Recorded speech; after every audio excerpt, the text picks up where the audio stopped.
तो hello guys, कैसे आप सब लोग। मैं जब के लिए एक्सप्लेन करने वाला हूँ मैकेनिकल आर्म का एपिसोड 4। तो चलिए स्टार्ट करते हैं। तो यहीं पर हम हिकारू को देखते हैं जो कि एक ट्रक पर होता है, क्योंकि उस ट्रक में बहुत सारे आर्म्स होते हैं और उसको बचाना हिकारू का अब जो है काम होता है। तो वहीं पर आर्म्स की टीम कहने लगती है कि क्या हमने हिकारू पर ज्यादा काम दे दिया क्या। तो वहीं पर हिकारू कहने लगता है कि तुम सारे लोग चुप करो और मैं बस इसको खत्म करता हूँ। और इसके बाद वहीं पर वो उन सारे लोगों को खत्म कर देता है, जिसकी वजह से वो ट्रक गिर जाता है। और फिर उस ट्रक से एक आदमी निकल कर आता है जो कि कहने लगता है कि ए लड़के, तुम मुझे ये आम दे दो क्योंकि ये तुम्हारे काम का नहीं है। तो वो कहने लगता है कि नहीं दे रहा मैं। जिसके बाद वो आदमी उस पर अटैक करता है, लेकिन वहीं पर टेनी हिकारू को बचा लेता है और फिर वहीं पर आकी आ जाता है और उस आदमी को जल्दी से हरा देता है। जिसके बाद आकी कहने लगते हैं कि हिकारू, तुम एक छोटा सा काम ही नहीं कर सकते। मैंने तुमको कहा था कि इन सारे कामों से दूर रहना क्योंकि तुम इसको नहीं संभाल सकते। तो फिर वहीं पर जो आदमी गिरा हुआ होता है वो फिर से उठ जाता है, क्योंकि पीछे से कोई आम उसके साथ कुछ कर लेता है। तो फिर ये देखकर आकी बहुत ज्यादा हैरान हो जाती है, उस पर हमला करने लगती है। तो आकी उसको नहीं संभाल पाती। जिसके बाद वहीं पर हिकारू और आल्मा उसके बीच में आकर उस आदमी को फिर से हरा देता है। और फिर वहीं पर टेनी बहुत सारे आर्म्स को ले आता है और हिकारू से कहता है कि तुमने इतने सारे आर्म्स को बचाया है। और वहीं पर टेनी कहने लगती है कि आकी कहीं पर है, लेकिन आकी उस विलन के पास होती है और कहने लगती है कि वो क्या चीज़ था। और फिर वो अपनी जगह पर चली जाती है और वो अपनी फ्लैशबैक की कहानी को याद कर रही होती है, जिसमें उसके पास एक छोटी सी सिस्टर थी और वो कहती है कि वो कहीं चली गई। और इसके बाद आकी से क्वेन मिलने के लिए आता है और क्वेन कहने लगता है कि जो आदमी तुमने हराया था हमने उससे उस मैकेनिकल आर्म को ले लिया है। तो वहीं पर आकी कहने लगती है कि वो कुछ वार्म टाइप मैकेनिकल आर्म जैसा यूज कर रहा था। तो वहीं पर क्वेन कहने लगता है कि नहीं, उसके पास आर्म ही मैकेनिकल आर्म था।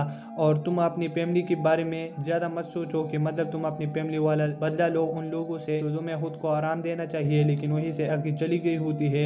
और इधर हम हिकारू को देखते हैं जो कि घर पर सोया होता है और वो बहुत ज़्यादा लेट होता है स्कूल के लिए। तो वहीं पर आल्मा उसको उठा रहा होता है और वहीं पर आकी आ जाती है और उसे गोद में उठाकर स्कूल पर ले जाती है। और वहीं पर एक लड़की कहने लगती है कि हमारे स्कूल पर एक रिच आदमी आया है। और वो आदमी हिकारू को बिल्डिंग के ऊपर बुला लेता है। तो वहीं पर हिकारू और आकी ऊपर चले जाते हैं, जहाँ पर वो किसी और को नहीं जुन को देखते हैं, जो कि वहीं पर जुन कहने लगता है कि हिकारू कैसे हो। और वहीं पर आकी उस पर हमला कर लेती है। तो जुन कहने लगता है तुम तो वही लड़की हो जिसको मैंने पहले हराया था। लेकिन वहीं पर आकी कहने लगती है कि अब तो लड़ो। और वो लड़ने ही लगती है, लेकिन वहीं पर जुन को टोडो कॉल कर लेता है और वो कहने लगता है कि तुमने मुझसे वादा किया था कि तुम स्कूल पर नहीं लड़ोगे और मैंने तुम्हारा ट्रांसफर यहीं पर इसलिए किया क्योंकि तुमने मेरे साथ ये वादा किया था। तो जुन कहने लगता है कि सही है। तो इसके बाद वो लड़ना बंद कर देते हैं और वहीं पर जुन कहने लगता है कि मुझे अपना मैकेनिकल आर्म यूज करने में कुछ देर लगेगा क्योंकि वो अभी तक मुझसे सही नहीं जुड़ा है।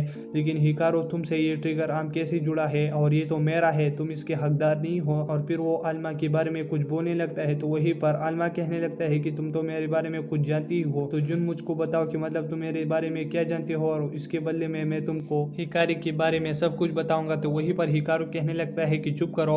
और हिकारू कहने लगता है कि तुम मुझे बताओ कि मतलब तुम आल्मा के बारे में क्या जानते हो, क्योंकि इसकी याददाश्त गुम हो चुकी है।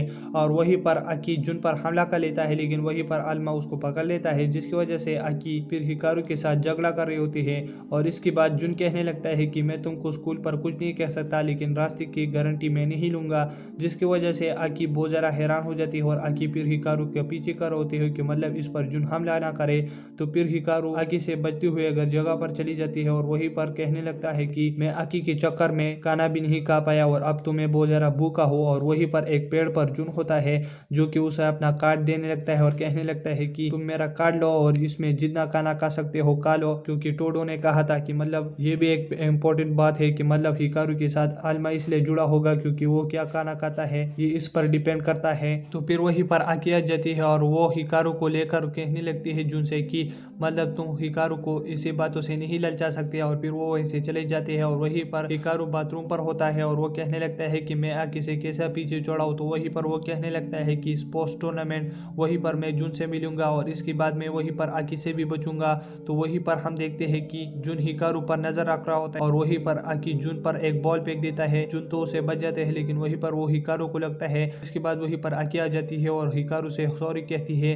तो वहीं पर मेरू, जुन और पर आकी से कहने लगती है कि क्या तुम हिकारू को चाहते हो, तो वो दोनों कहने लगते हैं कि हाँ। तो इसके बाद वो उन दोनों को लेकर एक जगह पर चले जाते हैं और कहने लगते हैं कि तुम दोनों फाइट करोगे और जो जीतेगा वो हिकारू को लेगा। तो वहीं पर आकी कहने लगती है कि मुझे बहुत सदियों से ये इंतजार था कि मैं इनसे कब लड़ूंगा, और फिर वो जंग स्टार्ट ही कर रहे होते हैं, लेकिन वहीं पर हिकारू को होश आ जाता है और वहीं पर वो कहने लगता है कि मैं इन दोनों को कैसे रोकूं। तो वहीं पर हिकारू आकी से कहने लगता है कि अगर तुमने ये जंग नहीं किया तो मतलब मैं तुम्हारे लिए लंच बाई करूंगा, जिसकी वजह से आकी मान जाती है और वहीं से मीरू को लेकर वो चली जाती है और फिर जुना और हिकारू बच जाते हैं। और इसके बाद हिकारू जुन से कहने लगता है कि तुम्हें क्या पता है आलमा के बारे में। तो इसके बाद जुन कहने लगता है कि ये पिक्चर देखो, इसमें ये मेरी फैमिली से बिलोंग करता है ये आलमा। तो इसके बाद हिकारू वो देख लेता है और वो कहने लगता है कि ये तो कयामो है और ये तो बहुत तेज आदमी है। तो इसके बाद जो कहने लगता है कि यही सच है।